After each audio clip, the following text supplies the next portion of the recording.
never seen GM crops, but the issue which I want to be very clear is that when people speak about GM crops and the issues of GM, they associate it with some scary things. But here I found it that I have seen the GM crops, the GM BT cotton and others, and I think it's in a yield-wise, it's very somehow appreciable. So when you relate it, when you associate or when you compare it with the other crops, those BT crops are very productive, and I think my perception initially is that, based on the information which I had before, is somehow changed. Before, like everybody, we don't have such deep information about the biotechnology except what we are here. So our perception is like it's not good for people, it's not good for the country, it's not good for the soil, extra. But after I see the field, the biotechnology result, really it's changed the people's life.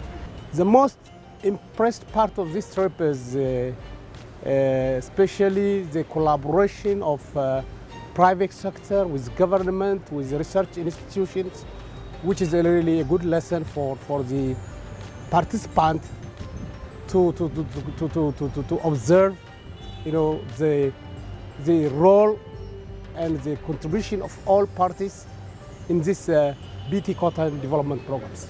The Ethiopian government is interested to use science and the technology to drive economy.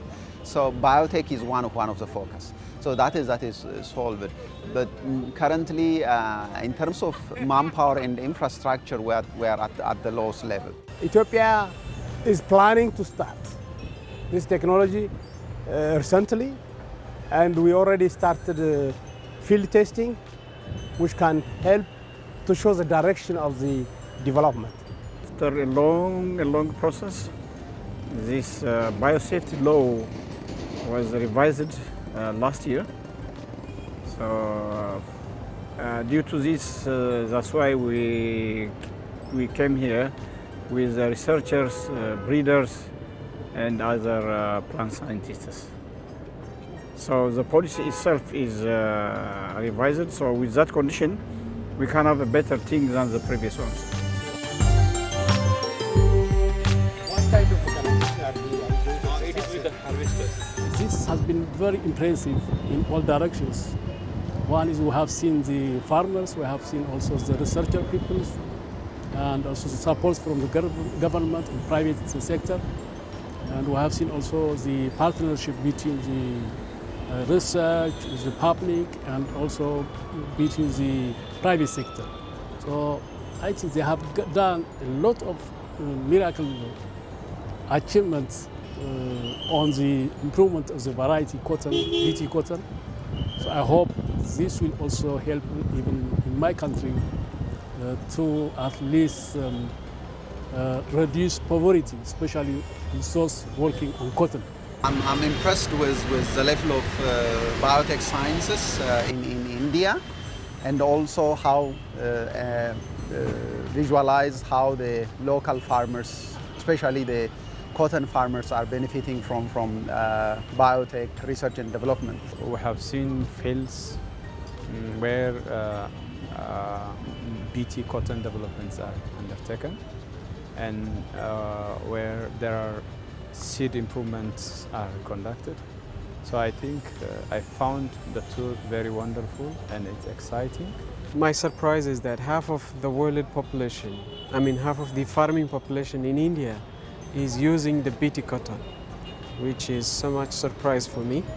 And the other is there are farmers, smallholder farmers. More than 7 million smallholder farmers are depending on the BT cotton in this country. Not only that, the country has dedicated about 11 million hectares of land for this purpose. And that tells you that they have done a lot in just 15 years. When I'm come back to our home, I'm trying to explain the technology, how can I see the, of course, as I can say, maybe some challenges are there in policymakers, in scientists, whatever, in the other peoples, that we must know the technology, exactly what we need, especially for our country. And so I explain all these things for our people, through our media. So I think we achieve it. This idea is not new to me. I was trying to introduce this technology some years ago because I was also the chairman of the cotton producers in Ethiopia. We're fighting, still fighting. So we have seen a change. There is some light, but we want to make it full light. So I'm sure this will be efficiently be implemented very soon, because there is a support from the government, a support from the research people, and the need of the farmers is also quite high. I will be pushing my colleagues, the government and the respected persons in this regard to work hard on research and development and the seed system. As has been said, knowledge has to be shared. If you keep it somewhere, I think it cannot meet its purpose. So I have shared a lot of knowledge here, and on the basis of the information I have got, I can share it back to my relatives, my colleagues, and my fellow country members.